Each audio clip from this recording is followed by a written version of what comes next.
Breaking news, এইমাত্র সব টাকা দিয়ে বুবলিকে দিলেন ডিভোর্স। বীরকে নিয়ে শাকিব খানের মুখে যা শোনা গেল, চুপসে গেল সবাই। ঢাকায় সিনেমার সুপারস্টার শাকিব খান নামটা শুনলেই আলোচনার ঝড় ওঠে, কিন্তু আজ যে খবরটা এসেছে তা শুনে স্তব্ধ পুরো শোবিজ। এইমাত্র শাকিব খান বুবলিকে ডিভোর্সের সব টাকা দিয়ে দিয়েছেন, আর ছেলে বীরকে নিয়ে এমন এক কথা বলেছেন যা শুনে অনেকের চোখে পানি ধরে রাখতে পারেননি। গুঞ্জন অনুযায়ী বেশ কিছুদিন ধরেই শাকিব খান ও বুবলির সম্পর্ক ছিল টানাপোড়েনের মধ্যে। ক্যামেরার সামনে হাসি থাকলেও ভেতরে ভেতরে জমছিল দূরত্ব। হঠাৎ করেই শোনা যায় সব আইনি প্রক্রিয়া শেষ, আর কোনো ঝামেলা নয়।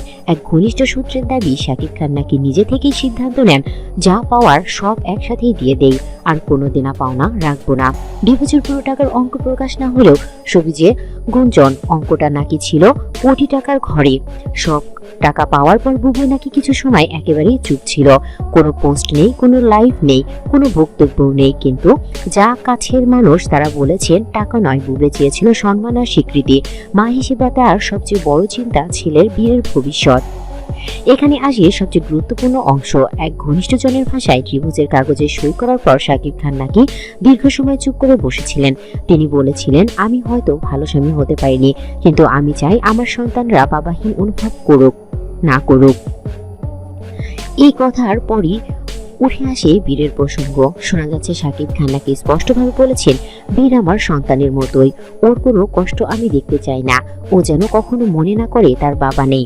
তিনি আরো বলেছেন, আমার আর বুবলির সম্পর্ক শেষ হতে পারে, কিন্তু বীরের দায়িত্ব থেকে আমি কখনোই সরে দাঁড়াবো না। এই কথাগুলো শোনার পরই নাকি উপস্থিতি অনেকেই আবেগে আপ্লুত হয়ে পড়েন। এখন প্রশ্ন উঠেছে, তাহলে কি সব অধ্যায়ের এখানে ইতি? বীর কি শাকিবের জীবনে বিশেষ জায়গা পেয়েছেন? ভবিষ্যতে কি আবারও কোনো বড় সিদ্ধান্ত আসছে?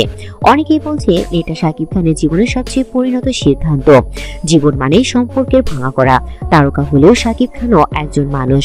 আজ হয়তো এক অধ্যায় শেষ, কিন্তু বাবা হিসেবে দায়িত্ব সেটাও থেকেই যায়। আপনারা কি মনে করেন, শাকিব খানের এই সিদ্ধান্ত কি সঠিক?